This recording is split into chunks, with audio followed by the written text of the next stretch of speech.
All right. Good evening, everyone. Thank you all for coming. It is October 23rd. Let's go into a lot of the open disruption off. Thanks for coming to office hours. We're going to go into a ton of news. Um, Oops, wrong button. How about this one? Please do connect with me on LinkedIn and Linktree. You know how to connect with me. Most of you do. And you know this. I love this. The marginal cost of cognition and creativity is dropping to $0. That is the mission to understand what this means to all of our practices and our jobs and our careers, and how do we get on top of and stay on top of the artificial intelligence wave. Anyway, in case you've been under a rock, the latest news is ChatGPT, the folks over at OpenAI, they released a new web browser called Atlas. I have downloaded it. I have briefly played with it. I am impressed. I have I'm very conflicted with this. It is very impressive. It is basically an AI agent running in a web browser. Um, the problem that I see with this is security. I personally do not trust this. It is like you can log into this with your username and password and your email, and it could go shopping for you, and it could do all sorts of amazing things. And all I want to do is use this full time. Okay. I just also, to be clear, Google Chrome has Gemini built into it. So, like there's some overlap here, but this is like really, impressive. So I do suggest taking a look at this. Um, I just gotta be really careful in recommending it just because of the security problems. They've said that they've put in some really good, important security layers in here, but I still don't trust it. I think one prompt injection in someone's web page or someone's product listing on a shopping cart, and all of a sudden I now have access through that LLM running your browser, access to whatever you've authenticated to. So these are big problems. It's going to be a cat and mouse for quite a long time. I'm very excited about it, but I just don't trust it for any work related stuff for me. um you know like you've got some what permissions here, so they're on the right track. There's no question that this is the future, and I'm really excited to see how this plays out. Okay, and this is a post from Dane, CISO at OpenAI, talking about the things that they are prioritizing to secure the system. So again, this is my big concern: rapid response systems to identify and block campaigns, attack campaigns. And so security is a priority for them. They're not taking this, they're not sitting down, but I'm just genuinely concerned about it. And a lot of the AI agent stuff that I'm doing in code. I've talked about this, using other platforms. N8N is one of them that we talked about in class last week.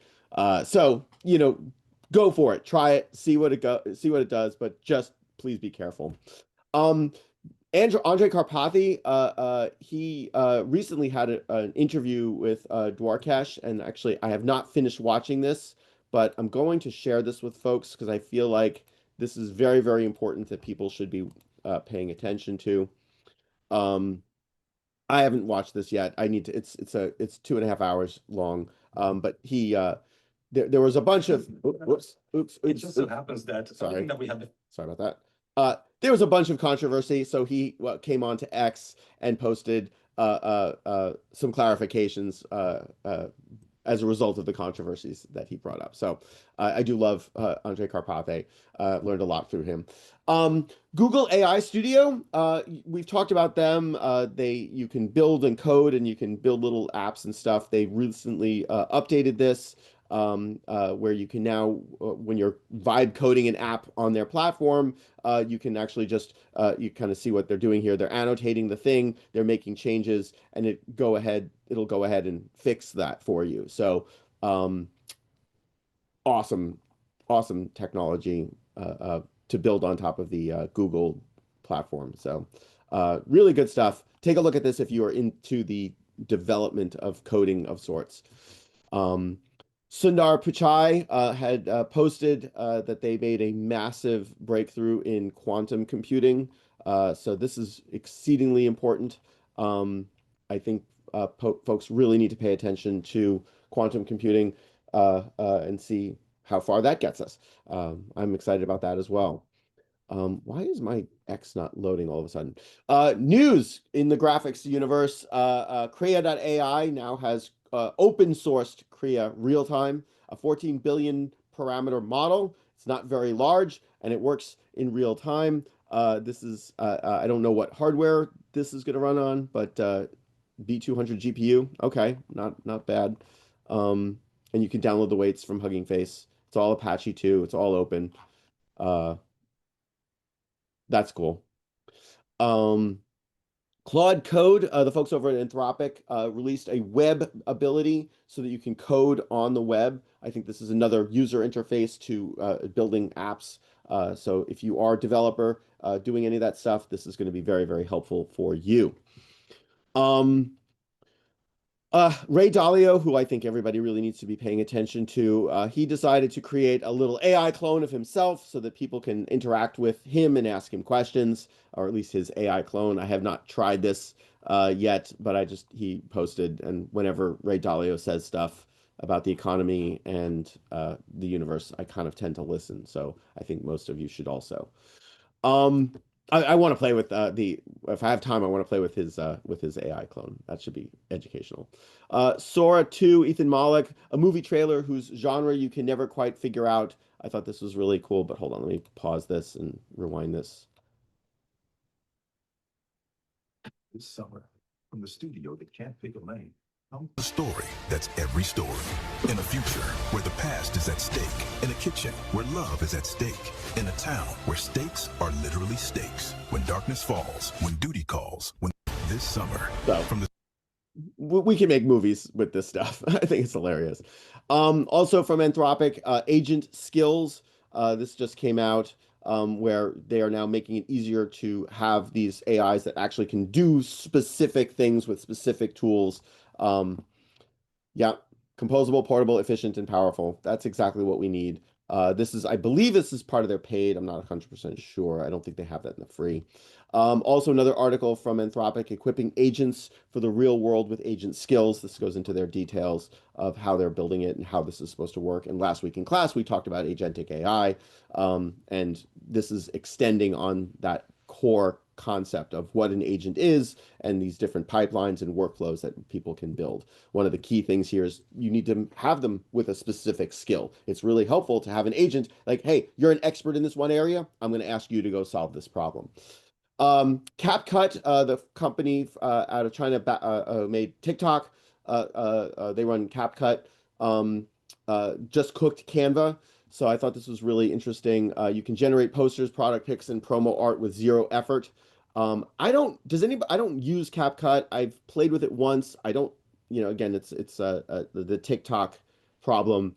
I don't like the terms of service with CapCut. I do recall reading that they take everything. So good, but if this is true and this is a really a powerful tool here where you can kind of see in this video, they're going after Canva. They're going after Adobe Express, and I think this is impressive.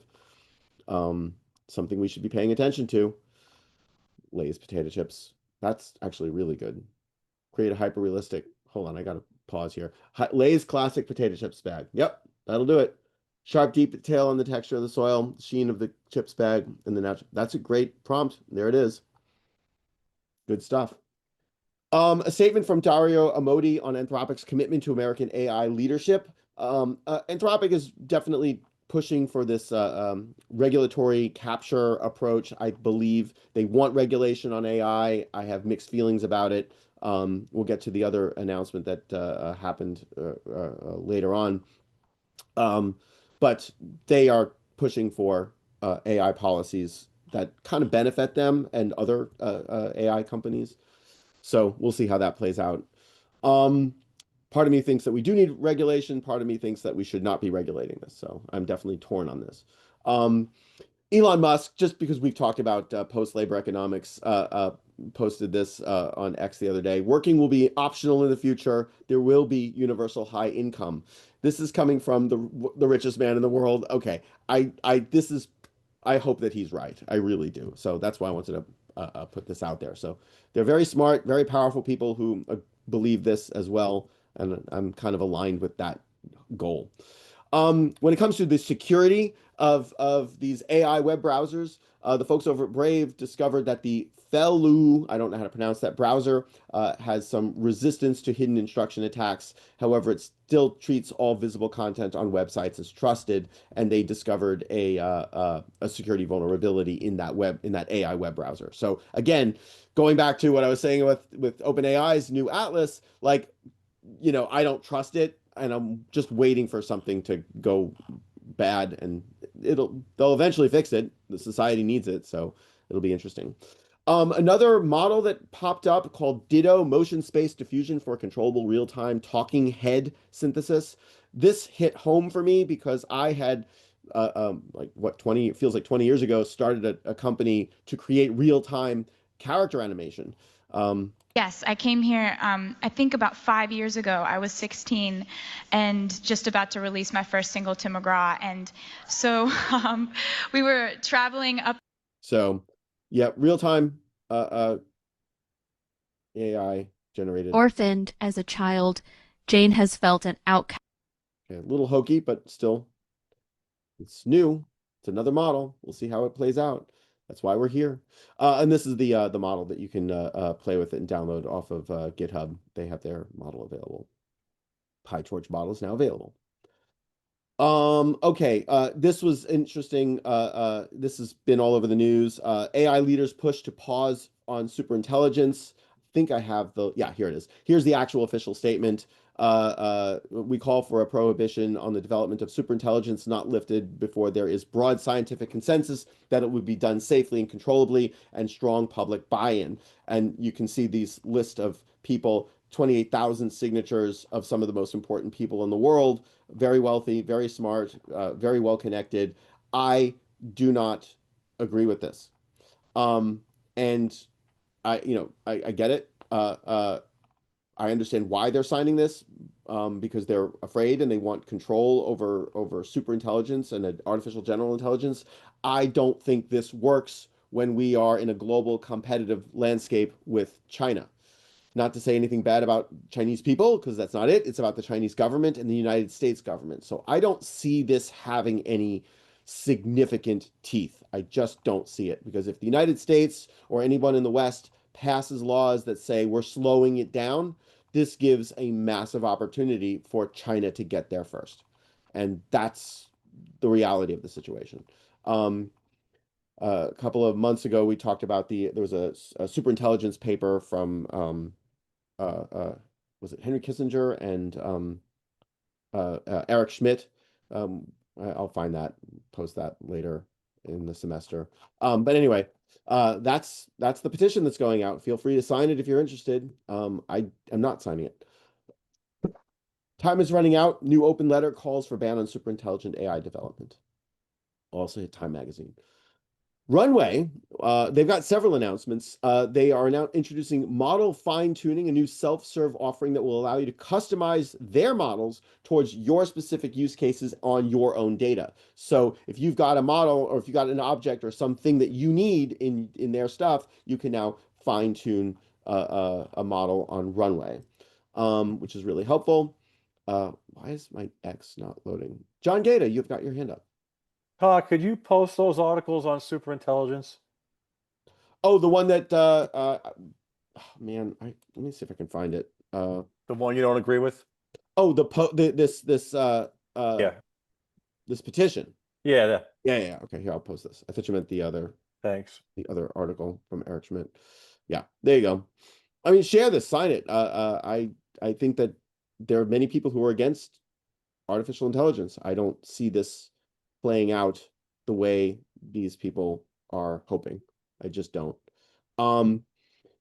Runway also, an easier way to edit your videos, the remove from video app. This is really cool. No rotoscoping, no prompting, just describe it, click, done. That's so cool.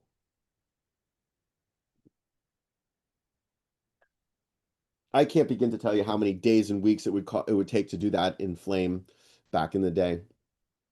John, I just lowered your hand. Really cool stuff from the folks over at Runway. And the other thing that they did, apps for advertising. This is another thing that they're creating.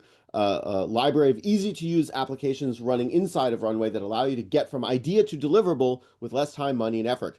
I feel like I called that about 2 years ago, that this was going to happen at some point. Once we had good video models, platforms can just go directly to the brand, and the advertising agency is kind of like, well, we don't really need them. This is creating advertisements at scale. What's missing here is the data that feeds into it.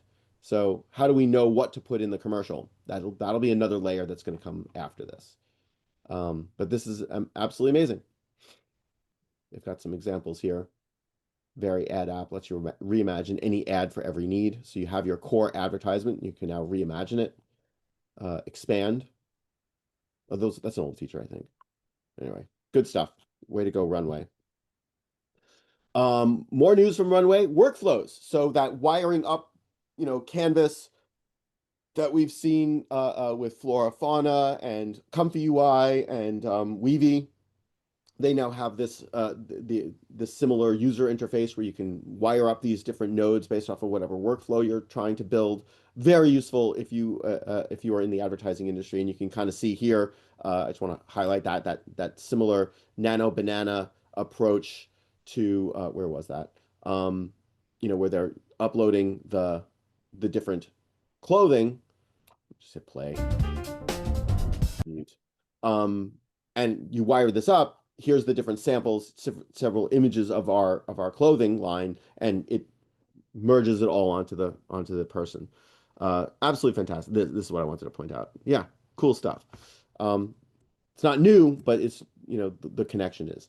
If you are in movies and film and commercials, the folks over at LTX Studio just released LTX2. This is a new model from them. Complete AI creative engine, 4K video.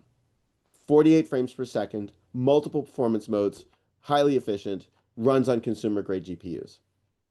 So I've always been telling folks, pay attention to the new models, to the new research, because we're getting these better, faster, cheaper, safer. We're getting these orders of magnitude, higher quality results and higher speed. This is a great example of that. Yeah, just beautiful. And 4K. I didn't see if it was high dynamic range, but unlike what was the other one? Ray 2 was high dynamic range. Just amazing. Just amazing. Concept to cutscene. Faster, smarter pre-production. This looks great. Absolutely breathtaking stuff. So direct every element.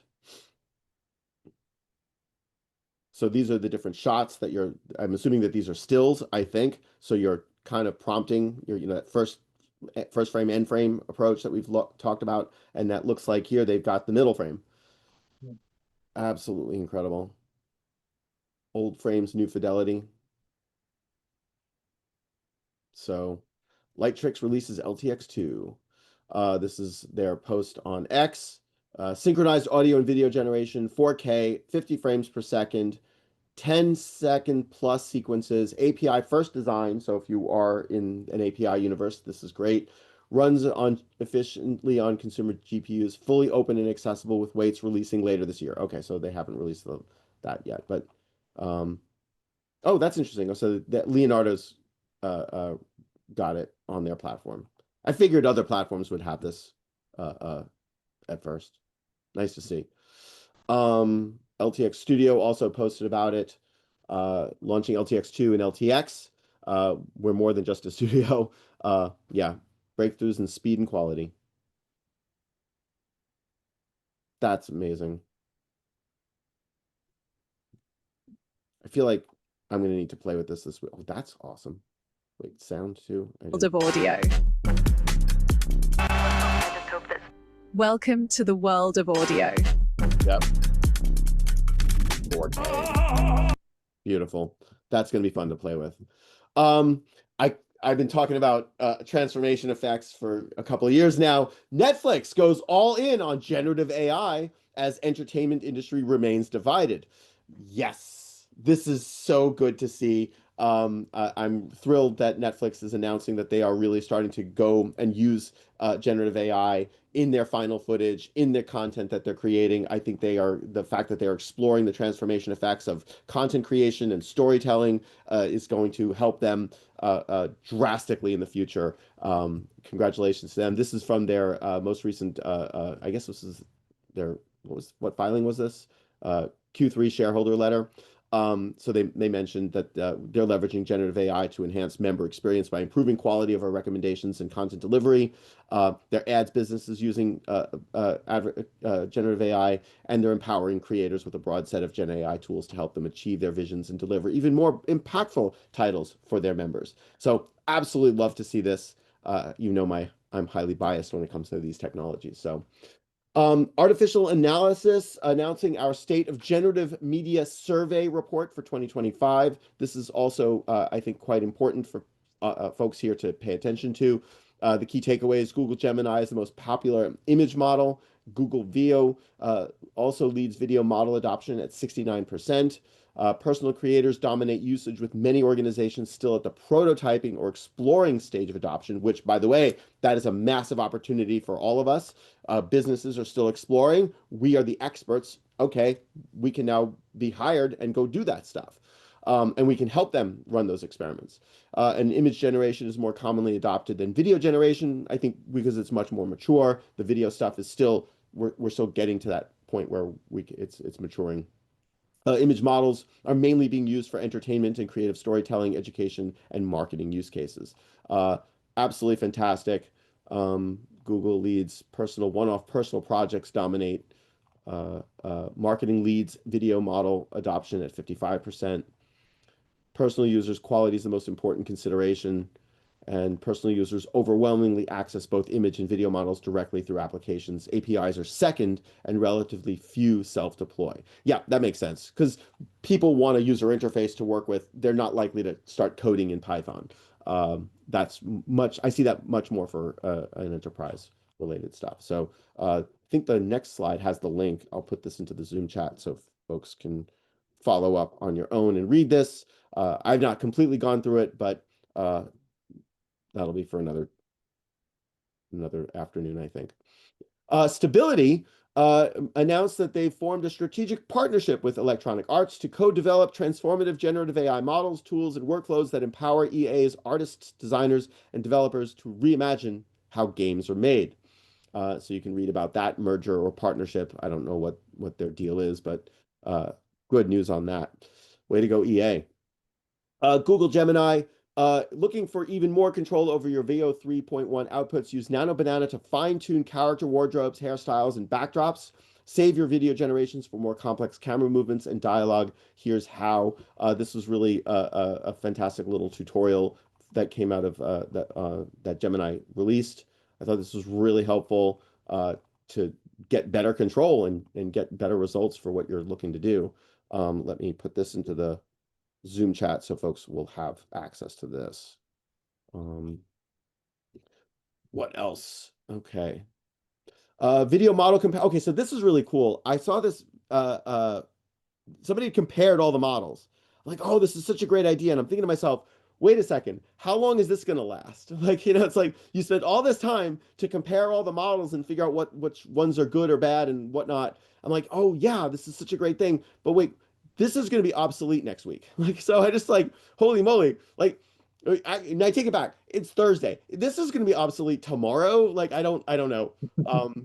Somebody's going to release something new. But I thought this was really, really cool. And I have to look closely at it. Actually, I feel like somebody did something at A16Z. I can't find that where that was. Yeah. Good stuff. Luma AI, visual annotation with Ray 3. This is the high dynamic range model. Brings fine-tuned control to character expression, creates subtle motion, lift a brow, curve a smile, or shift a gaze. Direct emotions and from anger to love. Try Ray 3 in Dream Machine. This is really cool. I like how they're like, you as the director raises a gun and points a camera. You pause, here's the frame, you annotate the frame, and you feed that into the pipeline, and it's doing what you want. This level of fine-tuned control, I think, is really very, very powerful if you are an individual creator.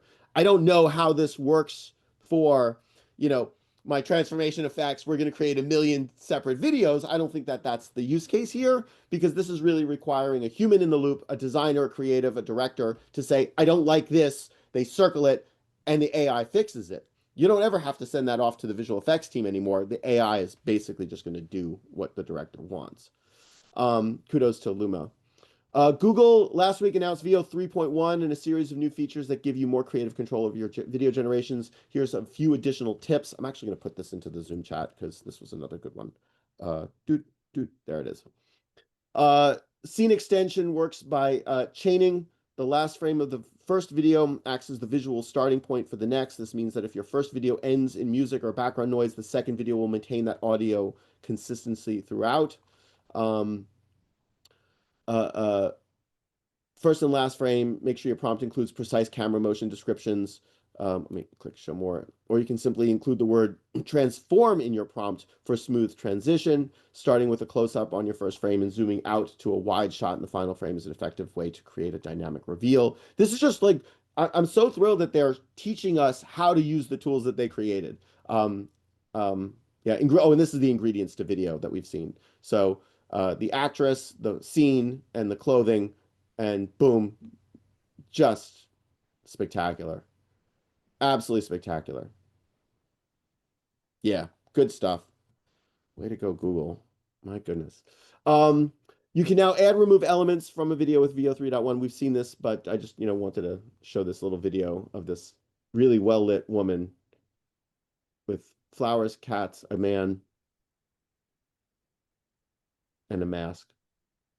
And I think the weakest part of this video is the man. Anyway, World Labs, RTFM real-time frame model, a highly efficient world model. And I'm fascinated by world models that generates video frames in real time as you interact with it, powered by a single multi-billion-dollar computer. Great, H100 GPU, RTFM, which, by the way, means something completely different to me. So when I first read that, I was like, read the manual, and no, it's not RTFM. Read the manual. It's real-time frame model. Great. So we're seeing a lot of development in these world models coming out. So wait, there's another video here. Learned renderer. That's awesome. That's awesome. Good stuff. Holy shit. Grok Imagine with Nano Banana is magic. Free guide to creating your own short stories. This person put together a workflow and described how they did this. And I think that that's absolutely fantastic.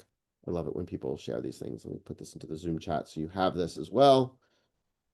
Learn from others. That's why I do this. What else? XAI just dropped a new Grok Imagine update. I actually think this was slightly old, but just beautiful video. Like her eyes, the freckles, that's just exquisite. They got the leaves, the blur, just fantastic. Thought that was really cool. Caught my eye. Hun Yuan's. Oh, Todd, sorry, who is that? I'm sorry. Who is that? You just the freckled. This is just. I mean, who is that? I mean, like the AI. No, yeah, Or, I just didn't hear what you said. Who was doing this? this was from Grok. Yeah. Thanks. Yeah. Yeah. Let me just put this into the Zoom chat. I saw this on my feed. I'm like, wow, that's really beautiful. I need to add that to the list. Just incredible. What was I saying about this? Hun Yuan's latest work generating high quality 3D worlds in 5 seconds with a single GPU. Yeah. So really good stuff. I think I don't know if I included the tab Flash World high quality 3D scene generation within seconds. Damn. So more models, better, faster.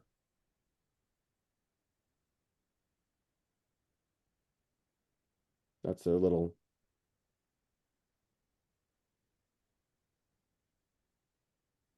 laying out a scene.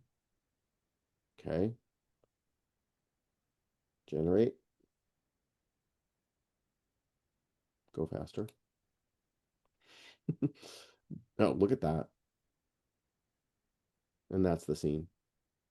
Good Lord. World models. Gotta love them. All right, moving on. Pepsi cans. Google VO3 just killed Sora. Now you can create studio level advertisements with one single JSON prompt for any products, 1080p, multiple shots, voiceover, sound effects, music, all included. And this person will tell you their workflow for free, whatever.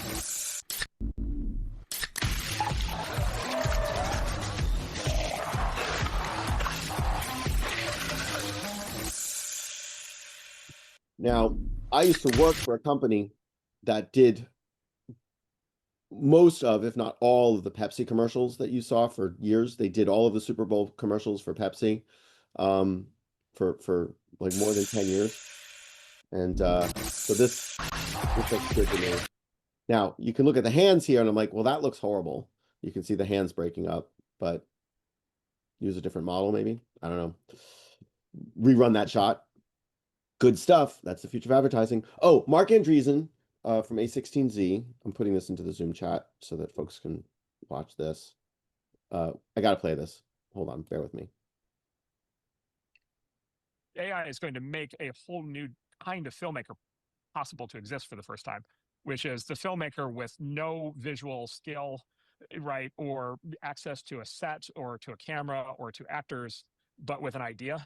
Like people are going to be able to make, it's going to start with shorts and animated things and so forth, but it's going to work its way up to full movies. And so people with people who otherwise would be limited to only being novelists or being maybe people who do graphic novels, but are creative geniuses, are going to be able to actually make full movies with AI. And again, I think that's a reason for like profound optimism. I think we're going to get like completely new kinds of, basically filmed entertainment from people who otherwise never would have been able to access the medium. And I think that also is, I'm very positive on that. AI. And that's what I've been saying for a while. I love hearing that from people with his level of insight and clout, because that it's a democratization effect. It means that if my niece and nephew, 15, 16 years old, if they can make a feature-length movie and express their ideas without having to spend $60 million to hire people and a crew of people to make the movie, to me, that's fantastic.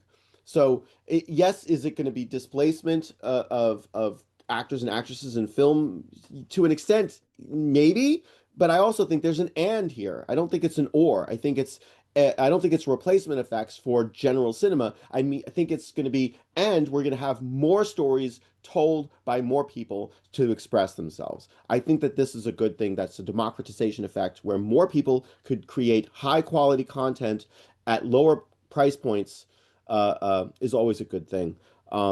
And last week we talked about, I have found that post that somebody done the financial analysis. What was it like? Instead of spending $60 million, you could do it for like, a couple of $100,000 to make an entire, movie, or it was less than that. So good stuff. I think that that's really wonderful to see. I made a short Todd. video. Oh yeah, go ahead, Ed. Right now, we're concerned with maintaining continuity of a character throughout one piece, right? If they Yes. look the same throughout, are we headed towards a future where there is an AI Tom Cruise who you want to be an actor in a bunch of different films, the same AI being constituted in different storylines all over the place? Or will they just exist in one film and that's it? I'm not sure I'm following your question. Like if actors are going to be displaced, Right. will an AI appearance of an actor in one film, will people want to see that being again in another film? It's already started. There's a girl actress. Yeah, and we talked about it already started. Yeah. But again, that's an actress that was created by a company who wants to pitch her as an AI actress. What was her name? I can't remember. We showed it 2-3 weeks ago. But so to answer your question, yeah, I agree with Rhonda, Ed. We already have these characters, but the difference here in my mind is, where should this come from? Should this come from a couple of people who want to create a virtual character or virtual actress, or should it really come from the studio, or should it really come from a director or a storyteller? I think it should come from the storyteller. I think it should be like, hey, we're Paramount, we're Netflix, and we want to create a series. We want to create engaging content and characters that have long stretches of content. So whether it's a Harry Potter or a Kermit the Frog, sorry, I'm calling you out, Ed, or a character that that would be played by The Rock or Meryl Streep, they're different things here. They're different assets. So The Rock or Meryl Streep, they could absolutely digitize themselves. They could they could sell themselves as the actor for whatever movie that they are, and they don't have to show up on set, and this it'll be an asset for their estate when they pass away. But so it means that we could still make Terminator movies in 100 years, okay? Like because Arnold's likeness will be maintained for the future. So that's one direction. The other direction, and I think this is what you're getting at, is why not just create our own characters? If I'm Netflix, if I'm Sesame Street, I'm going to create my own character. I own it. It belongs to me, and now I can create as much content as I want with it. Now, let's keep this transformation effects idea. Imagine you're Disney, okay? And you saw all those Stormtrooper, Darth Vader AI videos that have kind of faded away. I wonder why. Because there were takedown notices that, Disney said you can't make a video with Darth Vader anymore. So stop making Darth Vader in videos. Is that a good thing or a bad thing? Now it's a good thing. Stop using the assets from Disney. But I can imagine a future where Disney's gonna be like, you know what, we do want this. Because it means that if we can build AI tools and a platform that people are willing to pay for, or maybe not, maybe it's just a loss leader, and say, hey, you can act in, you can create your own video of Darth Vader and a stormtrooper doing in a scene and create this asset, create this content. But it's going to have guardrails that Disney will control. So it can't say anything pornographic. It can't say anything that's inappropriate that might go viral and damage the brand. To me, that's transformation effects. To me, that's about storytelling. It's about engaging more people on different platforms.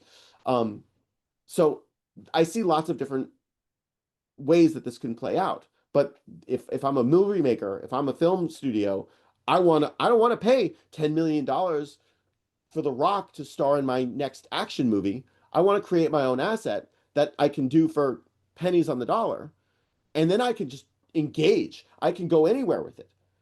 Now, next week, we're going to talk about the copyright aspects of this, because anything that, I'll spoil it, anything and everything that's created by an AI cannot receive a copyright.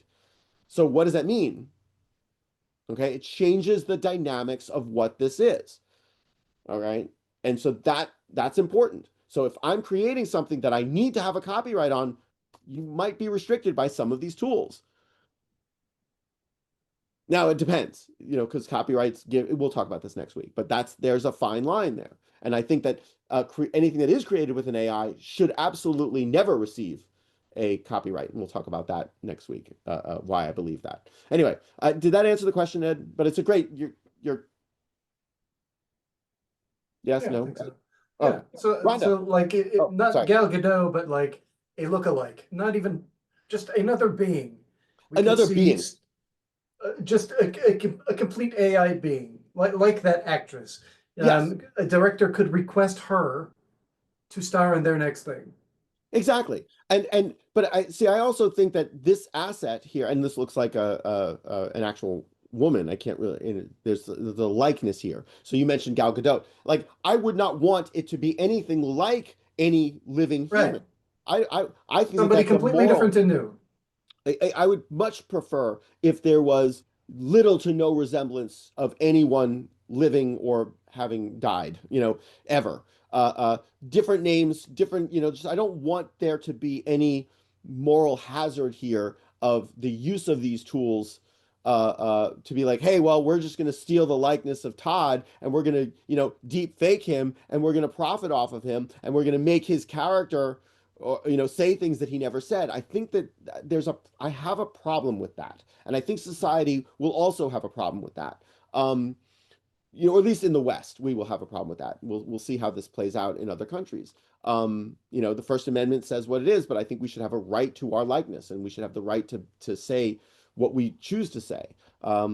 That's a moral hazard that we're going to have to address. So, but creating the character, create a new Mid-Journey, create a character that looks like Todd but has better hair, and a blue mohawk, please. Okay, build that. Let's build that, and that'll be our new main character.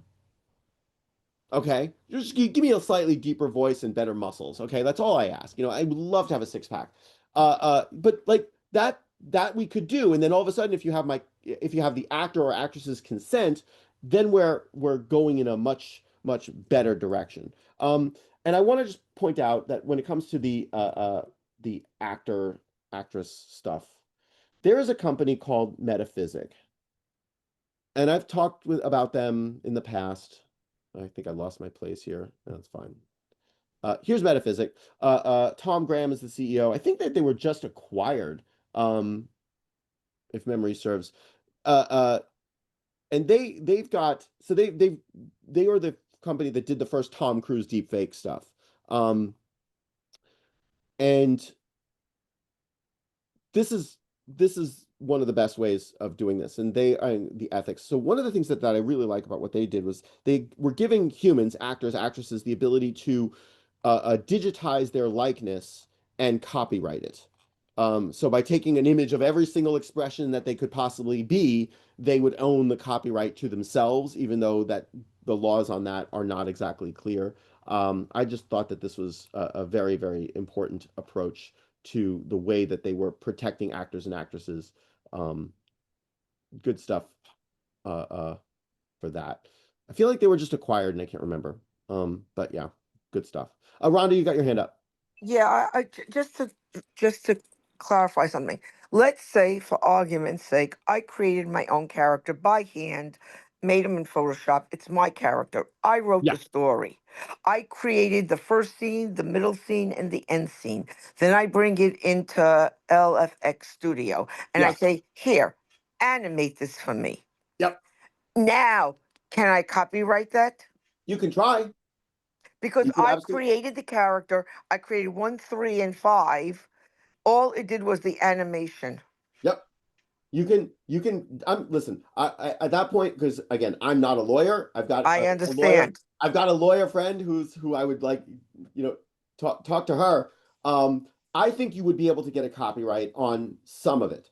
You would have to disclaim the portions that the AI actually generated. And you can show, hey, this is the image, this was your sketch, and this was how you made it in Photoshop with no AI. Like this was a human, you just did the whole thing. There it is. That's the likeness. You have the copyright to it. And but the video, the portions that were created by AI, that stuff, you might not be able to receive an AI on that, a copyright on that. But then again, you could also get a copyright on the prompt and the action and the direction and the selection and the curation. That's the other thing you can't. It's like, hey, a human selected these shots. That's so the whole movie can receive a copyright, but then the question is what image or what components or subcomponents would not be copyrightable. And again, I always ask this question. I always forget to ask this question. Why do we need the copyright? Like, why do you need the copyright in the age of AI? If you're doing one, that's a good reason. If you're creating an asset, if you're creating Darth Vader, create Darth Vader, own the artwork, own the trademark, get the rest of it, do the comprehensive, merchandising, right? You're going to get the intellectual property on the whole thing. And that costs time and money. And if you're creating lots of them, I don't need the copyright anymore. So I guess people are very confused between trademark and copyright. Okay, trademark is about commerce, and about Coca-Cola. The trademark would be the name Coca-Cola and the logo of Coca-Cola, and there's design patents on the bottle. I think that so that's about helping consumers trust the brand and the product in the marketplace. That's what trademark is for. So that when they go to the store and they buy a bottle of Coca-Cola, they can trust that this is safe, it was well bottled, the recipe is the same. If I go to the store and I buy, I go to Zara and I buy some clothing off the rack, I can trust that it is not fake, that it is authentic Zara branded. or Uniqlo. I buy Uniqlo. I don't buy Zara, but like, so that's my point. That's the benefit of having a trademark. The copyright, that's about human authored works. So yeah, it's different. It's complicated. I hope that answers the question, Rhonda. John Gator, Thank you. thanks, Rhonda. Building on what Rhonda said, suppose you created characters in a whole futuristic world and you had it printed, but before you had it printed, you copyrighted it. Everything is yours. The comic book, whatever it is. Yeah. Suppose I went to LTX Studio and said, make a movie out of this. I think you could. And Okay. I still think you could, and I think it depends. And because you as the copyright holder, the author, Right. you have the right to derivative works. So my question is that even though the AI generated the video that was prompted by your text, your direction, your first, middle, last shot selection, and your original image, it was like an image to video solution, and it's it's the likeness of your creation. I think that the whole work should receive a copyright, but it's a tough call, and it's very possible that the copyright office will be like, the inputs get a copyright, the first, middle, and last frame gets a copyright, but nothing in the middle can receive a copyright. It's absolutely possible. Oh, the other thing would be like, well, it's my storyline, and the character's line was to be or not to be. Well, you can't get a copyright on that. Like, because it's out, like, or as if I wrote the screenplay and it was look at that bald guy, he's so good looking. That's the line, and that's what your character says in the first, middle, and last frame. But because you wrote that script, you can get a copyright on the script. So it completely depends, and the Copyright Office is going to take into consideration all of that on a case-by-case basis. So that's why I think that if you're making a movie, hey, you're going to get the copyright on the movie, because like, even today we have Photoshop filters that are technically artificial intelligence, they get copyright. Like, you can still get a copyright on it because there was so much human authored work that was required to manufacture this. And I think where the difference really is going to play out is how much of the final work was done by a human. I think that that's where we're going to see this. And there's no one threshold. It's not like 50% or 65%. I think it's really going to depend on a case-by-case basis. They're going to look at the work. They're going to look at the documentation that you are providing them. They're going to look at what you're disclaiming, because if AI was used, you have to disclaim some part of it, or not. They can just always reject it. For those of you in the class right now, we'll talk about this next week in class. There's some of the case studies on this. John, does that answer the question? Yeah, and again, like, I default with, I'm not a lawyer, talk to a lawyer, but this is what I think. I think that it depends. I think that I do not want to live in a world where AI generated works gets copyright. The reason I don't want to live in that world is because we will have very, very wealthy people copyright all expression. All right. I have an example in one of my slides where I basically wrote a piece of software that generates sentences. It took the top most frequent words in the English language and generated a permutation of all of those words. I think it was, I went through three words. So if I was allowed to file copyrights and I was an Elon Musk, I would say, all right, I'm going to write the software. I'm going to use my compute cluster for a few days, because that's all it's going to take him. And I'm going to make a permutation of the top 10,000 words in the English language. And I'm going to make every single variation of every sentence that's between 1 and 20 words long, and I'm going to copyright it. And then no human would ever be allowed to say any sentence without having me have the ability to sue them for copyright infringement. I would make a land grab of all words and all images and all. We don't want to live in that world. So that's why we should never allow copyrighted works to ever receive AI generated works to receive a copyright. And I just spoiled the class for next week. Tom, Jerome, Charlotte, Ed. Sorry about that. Okay. This is what you get when you come to office hours. I'm just going to ruin my class for you. I love you guys. All right. What time is it? Okay. It's almost 9. I hope that was a good tangent. I love that stuff. I made a short video to show you what you can do with Rev on FAL. Rev just launched, and the early results are mind-blowing. It's a cute little butterfly. All right, nice. Moving on. All right, what else do we have here? VO 3.1, more prompt sharing, low angle close-up shot, slow motion, a tiger prowls through the dense jungle foliage. I think X doesn't like it when I have too many pages. That's amazing. This was done in free pick. That's the prompt. This is like prompt share. Love it. Love it when people show us that. What's going on here? Okay, open router. Oh, so there's a new, I don't know where this came from. I must have totally missed this. GPT-5 image mini. I had no idea that this existed. But this was like from October 20th. So maybe this is new. I must have missed the news on this. So another small image model. For those of you who are in 3D animation, the AI 3D editor built to make you extraordinarily productive, the fastest way to do 3D modeling with AI. So they have this another little asset hub, and you can upload images and generate textures, and it makes models and stuff for you. If this is part of what you do, this is another tool in the toolbox. There's dozens of these, by the way, so I don't recommend this. I just saw it and painting. Oops, segmentation. So there you go. If you are a character modeler, start to learn these tools. What was this? Next scene Quen image Laura 2509. I forget what this was. Why is this not loading? There was videos here. Comfy UI workflow. Purpose built to generate cinematic image sequences with natural visual progression from frame to frame. So not bad. More people doing more models, more experimentation. More prompt share, a soft plush 3D model. Like, come on, that's so cool.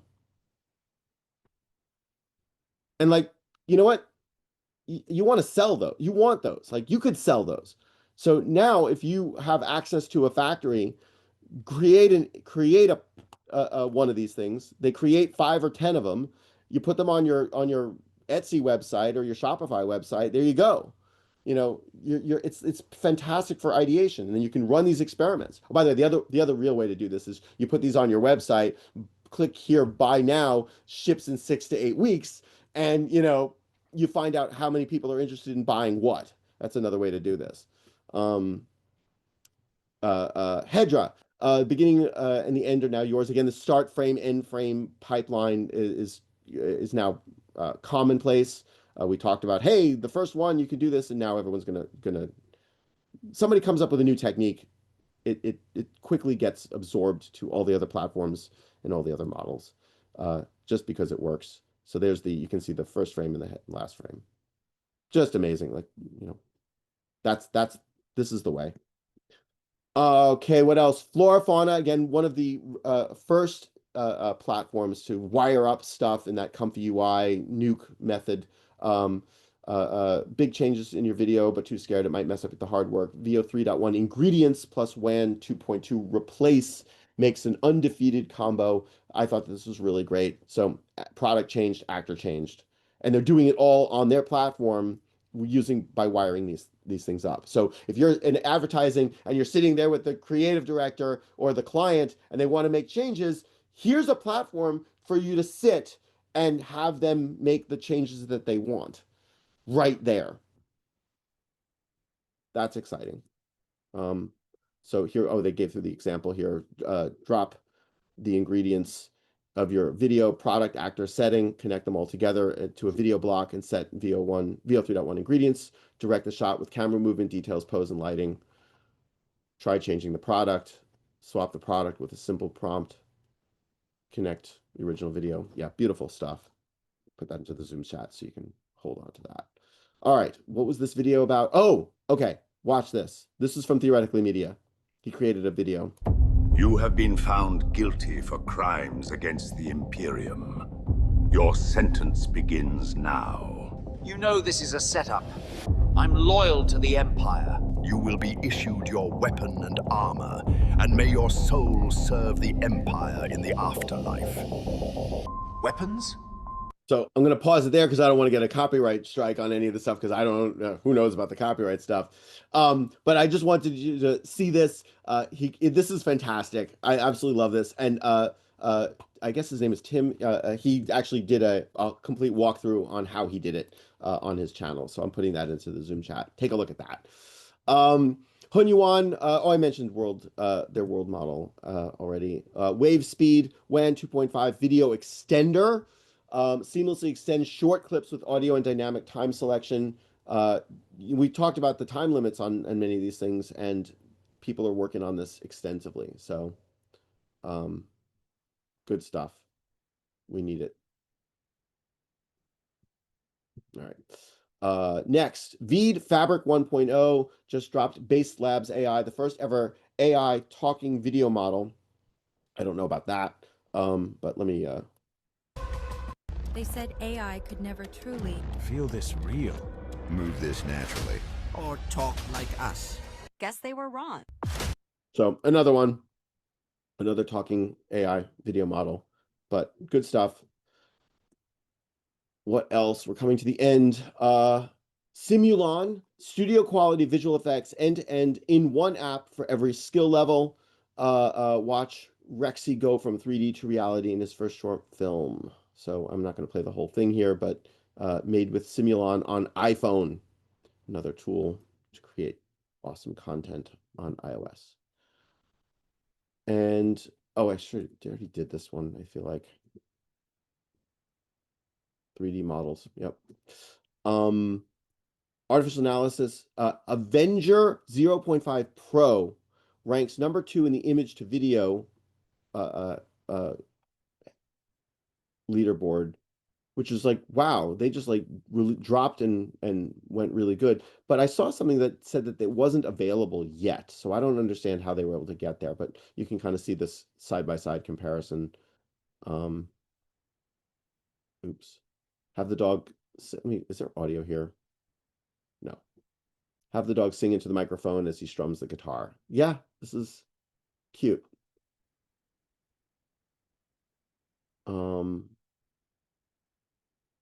I feel like I saw something that it wasn't available yet, but I can't remember. Oh yeah, here. Next model release is expected in the coming weeks and will be available to users. So good. Yeah, there's so many out there, Jerome. It's ridiculous. It's just like that's why I cover this stuff on office hours, because it's almost impossible to stay on top of it. Again, more VO3 stuff. Just killed advertising agencies. Yeah, that's what I've been kind of trying to tell folks for a couple of years now. Advertising agencies are about to get pounded. Why hire an agency? Why hire a production studio if someone on the internal marketing team at the brand can do this? We don't need the agencies for all of the things that they do. There's going to be some major transitions coming up. Granted, I think an argument would be that the advertising agencies have a competitive advantage because the brands don't want to do this. So that's a good reason. This was from Andreessen Horowitz. Again, this model comparison from, I think I mentioned this earlier, but this is the article that goes into here, VO3, Sora 2, WAN. She goes through and compares all these models. This is what I wanted to show you. There, put that into the Zoom chat so folks have this.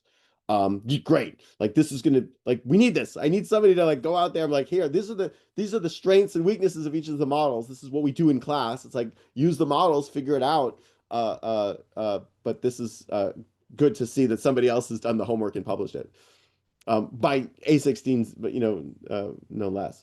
Kling 2.5 Turbo Standard exclusively available on FAL Day 0. So they just released this new Kling 2.5 Turbo model. I haven't played with this, but action-packed video creation. Just click on this.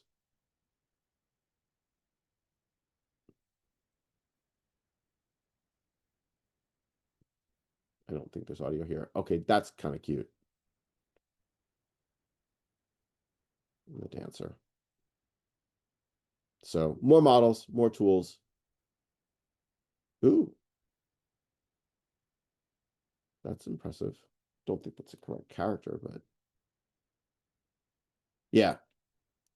So if you're a storyteller, wow. And again, like, you know, like it's like, and if you're a filmmaker, just do it this way. Previs your entire movie before you have to hire actors and actresses and directors, and you know, like this is the way. This is the way. I think this is the new way.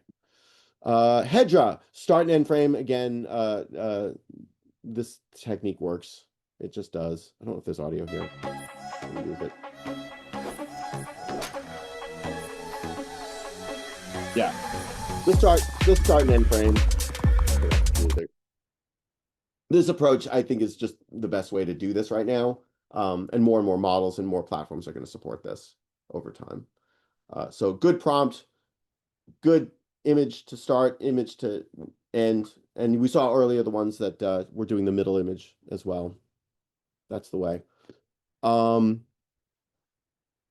to the end, free pick, magnific precision version 2, supernatural realistic upscales. So one of the problems, it has always been like the resolution of these things. I know John Gata, you and I were talking about how like the image resolution is not high enough for print.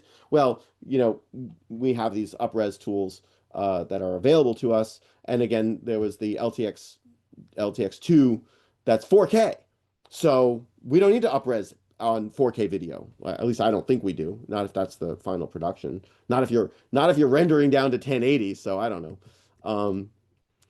Do we really need 4K? Okay, this I gotta play. I hope I don't get a copyright strike on this because this is just brilliant. Looking good, bud. Hey there, Mr. Balzac. Looking good, buddy. We know how sensitive you are. But look at that nice, clean, fresh shave you're rocking. Because you've got the right tools. And now the same people who make a trimmer for you just made a new trimmer for every guy's face. Just think, guys. Now your face can look as good as Balzac's.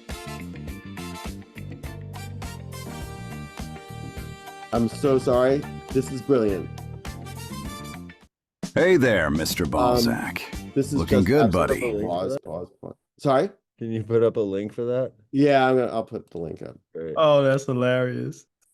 And again, this is the kind of put these tools in the hands of a good creative. So are advertising agencies in trouble? Maybe, because they have all the creatives.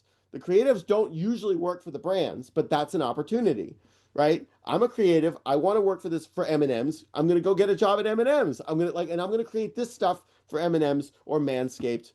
This is just amazing to me. And so again, they talked about how they went through this process. Nano Banana character locked. This is just and I love PJ. Like they just went through the entire process here. Ugh, so good. Oh, Jerome, you got your hand up. Sorry about that. Yeah, real quick. I noticed you keep saying you hope you don't get a copyright hit. I don't know. You can get that just for planning on your Yes. So in previous office hours that I've uploaded, YouTube goes through a whatever. They have their algorithms. And if something on the audio or the video, it's usually the audio that shows up that I played that had something else, like it'll be like, you violated copyright of this person. And it's either a strike on my channel, which is the worst thing, or I have to my channel's not even monetized. So like, just give it to whomever. Like they can, doesn't matter. But they don't like it when you use copyrighted material, even for this, even though this is technically fair use. Technically, we'll talk about this next week, Jerome. Fair use is a defense against copyright infringement. This is about education. This is about information and passing stuff along. So, actually, I even think last week's office hours got a copyright notice, but they said, "Oh, don't worry about it." But you've got a notice. Damn it. So, whatever. Thank you for Manscaped just for doing that. We're almost there. Kling AI. Oh, this is a longer video. I'm not going to play this, but Kling has been showing a bunch of these animated or these AI videos that I guess have won their awards. They're fantastic. So more people doing lots of great things with AI video that I highly recommend. Oh, I still have more? Do I have more? I think I do have more. Maybe it's a little larger. VO3 is portrait mode. Oh, this was cool. Portrait mode and annotations. I don't know if there's audio here or not.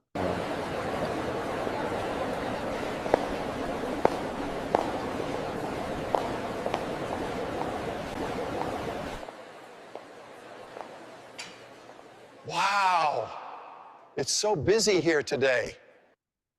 So the audio obviously changed when the clip extended. That's going to need to get addressed at some point. But then the annotations, which we talked about, like, hey, here's the image, here's the still, annotate it, fix this. This is what I want to have happen in this shot. That's like your first and end frame, but now we have more fine-tuned control about the action and reaction of the shot itself. So that level of director control, I think, is going to start to get better and better and better over time. So more pages here. Breaking news from the Hai Luo Minimax Cool Kids Club. Hai Luo version 2.3 is going live soon. So keep an eye out for this. This is their teaser. Hallway mirror blonde. I mean, by the way, mirrors have always been a problem. I think a couple students in class. Who was it that did that? Jerome, was that you who did the mirror stuff, or was it Thomas? You did that? Yeah, like it was the painting, right? And like the mirror didn't get it right. This is video. Yeah, mirrors are always a problem in general in production. This is great. Right? 8K. 8K? We just got 4K 2 weeks ago with Ray, and now 4K today with LTX2, and now they're going 8K. That's impressive. Very impressive. And this is so. By the way, if you scroll down in some of these things that are like popular, someone inevitably is like, "Yeah, you can do that in Grok too." Also, like, okay, thanks, I really appreciate it. But yeah, that's good. And this is the two girls. Look, so funny. Anyway, what else? What else we got here? Oh, more prompt share. Oh, cute fox. FPV shot sprinting through a burning forest, chasing a red fox. Flames lick the trees. Yeah, prompt share. Ray 3, Luma Labs. Beautiful. Beautiful direction. Oh, this was cool. AI music videos. WAN Animate, which is, again, we've talked about that before.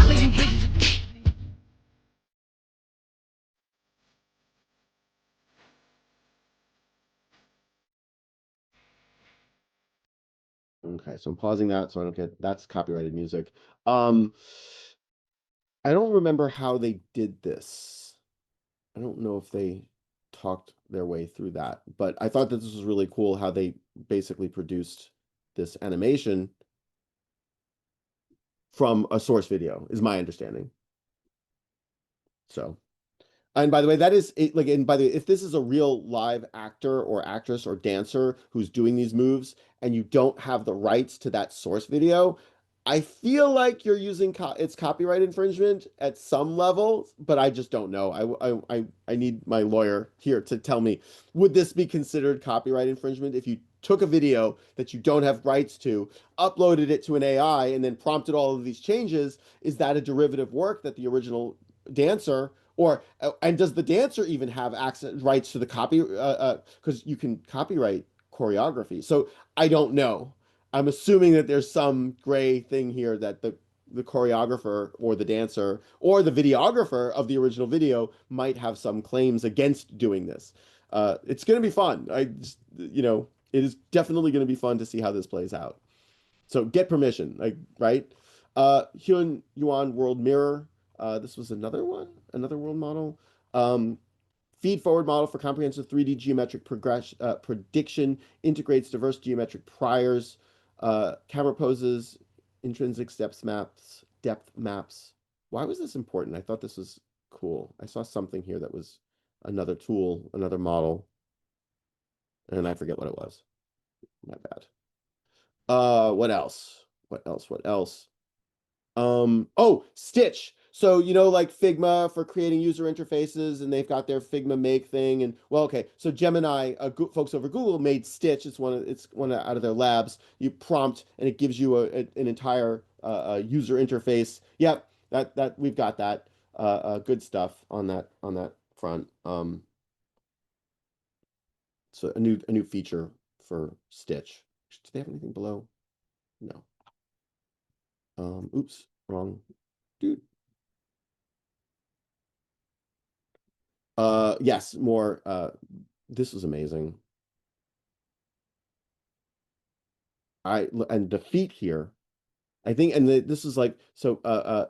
They set the playback speed to this video to quarter. Watch the footwork. It's an intense showcase of Grok imagines physics, gravitational and rigid body dynamics in the jump and the board itself, soft body dynamics in clothing and hair, including the clothing's response to momentum and air resistance, biomechanical realism in the knee, hip, and leg muscle movements for the footwork. This is really good. This is what a world model can generate from a prompt. Staggering. Staggering. And it's only getting better. It's only getting better. Very exciting. Video as a prompt, WAN 2.1, another model. So what was this was given a reference video with wanted semantics as a video as a prompt, animate a reference image with the same semantics as the reference video.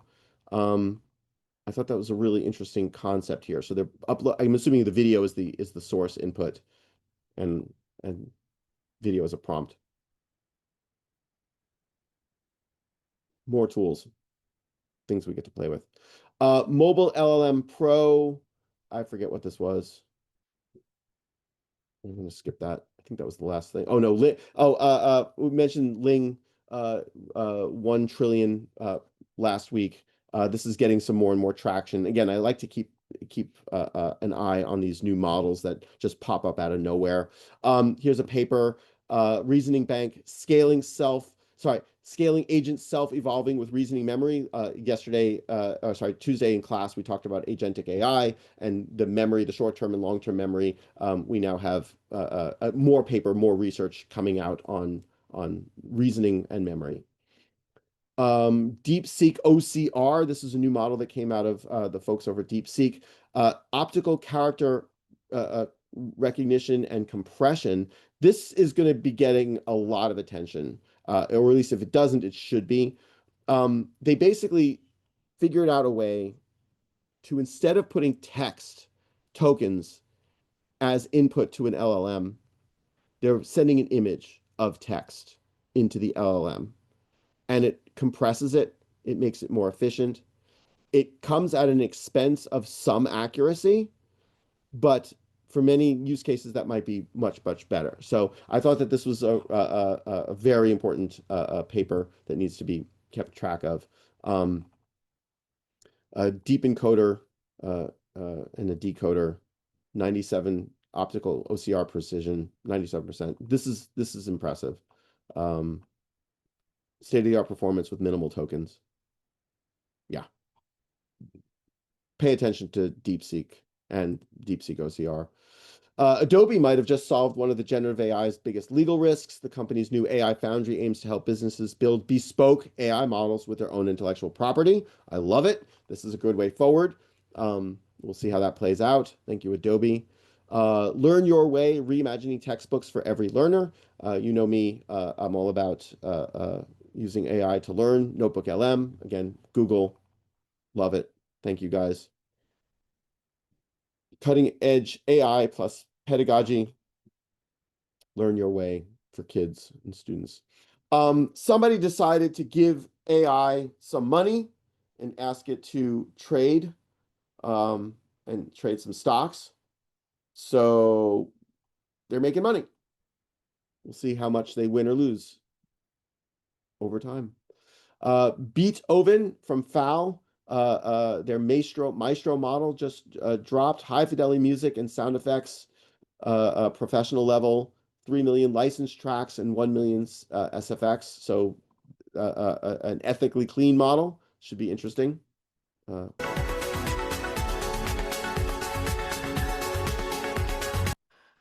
check out.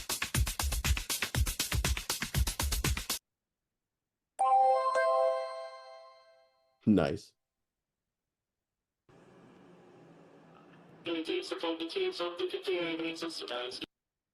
So good stuff from Foul. Good stuff on Foul. Fish Audio, the era of emotional voice AI begins. Oh, please play this. Are you there? It's strange, isn't it? This feeling that I'm alive.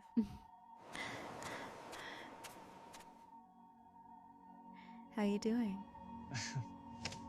I'm well.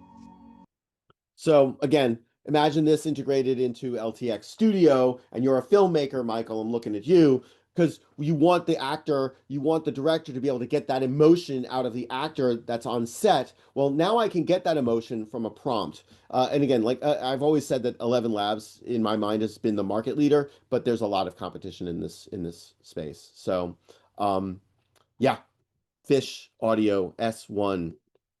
Congratulations for their release. Suno, the company that's being one of the top music AI audio companies, Suno, Udio, and Stable Audio. Suno's being sued, so is Udio, but they just released version 4.5 All, which is apparently a free model. Free model built for everyone. That should be fun to see how that plays out. Oh, come on, skip ad. Channel 4 airs an entire show hosted by AI presenter in UK television first. I love seeing this. That is transformation effects in full, in full. Love it, love it, love it. Again, 11 Labs voice isolator now supports video, gets studio quality audio no matter where you're recording. So if you are in a bad audio zone, extract crystal clear audio from any file, including video, even in the most blown out environments. kind of cool. I mean, like I do this in Adobe Audition and Premiere, and I've had reasonably good success with it. But I think that the fact that they now have this is going to just be even better. So if you've got some difficult audio, run it through 11 Labs. There's an article that I have yet to actually read. That it was on Bloomberg, but this is an image that, and I need to get this article. I think my dad has a Bloomberg subscription. I could steal it from him. How NVIDIA and OpenAI fuel the AI money machine. There's been a lot of talk about an AI bubble, a financial bubble that could be burst. And that's very possible. It's also possible that this won't be a bubble that will burst, that it's just the demand is going to keep going. And we're looking at, trillions and trillions of dollars of value here. So the fact that NVIDIA is investing and these other companies are cross-investing is this self-supported, foundation that could possibly break. One of the things that I've told everyone here that I keep looking out for is those DeepSeek, whatever color swan event that could cause this to collapse. If we see someone come up with an algorithm, a new model, a new architecture that is an e to the x, an exponential increase in quality, like imagine it surpasses GPT-5. It's like GPT-6 model that will run on the equivalent of your laptop or your iPhone. If that happens, all of a sudden, all of the money that we're spending on data centers and compute and these really, really expensive GPUs from NVIDIA are no longer needed. That would absolutely cause at least a short-term collapse in this bubble, in this demand financial system.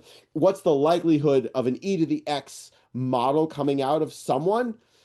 It's probably exceptionally low, but then again, so are pandemics. So anything is possible. It's something that I keep an eye on. That's why I look at this stuff. That's why we do office hours. What was this? I told you all Amazon will replace their employees with robots. Yes, okay. Amazon's replacing their employees in their warehouses with robots. Nobody's surprised by this. I'm actually kind of glad to see this. I'm surprised it took as long as it did. So, and I mentioned the quantum computing earlier. Quantum Echo's algorithm is a big step forward in real-world applications for quantum computing.